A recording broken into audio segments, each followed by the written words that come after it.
एकचोटि यो भिडियो हेर्नुहोस्। आउँदैन, चुनाव आउँदैन। यो चुनावको कुनै मान्यतै छैन। यो चुनाव चुनावै होइन, यसलाई चुनाव भनिँदैन। हेर्नुहोस्, यो भनेको एकदमै नकारात्मक बाटोतिर देश जाँदैछ, गृहयुद्धतिर देश जाँदैछ। राजा बिना केही पनि हुँदैन। चुनाव आए पनि राजा, नआए पनि राजा।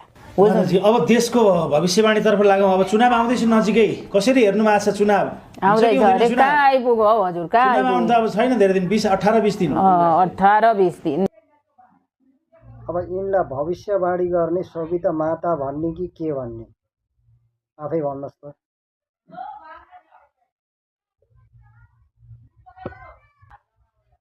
यो सविता माताजीलाई मैले के सल्लाह दिन्छु भने, एकपटक कोही गुफा छ भने गुफामा गएर 9 वर्ष हुन्छ, 12 वर्ष हुन्छ, तप गर्नुहोस्, ज्ञान प्राप्त हुन्छ कि। त्यसपछि आएर मिडियामा बोल्नु होला, नचाहिँदा हावा कुरा गर्ने। सुन्दाखेरि पनि मेरो कपालका रौँ ठाडा हुन लाग्यो।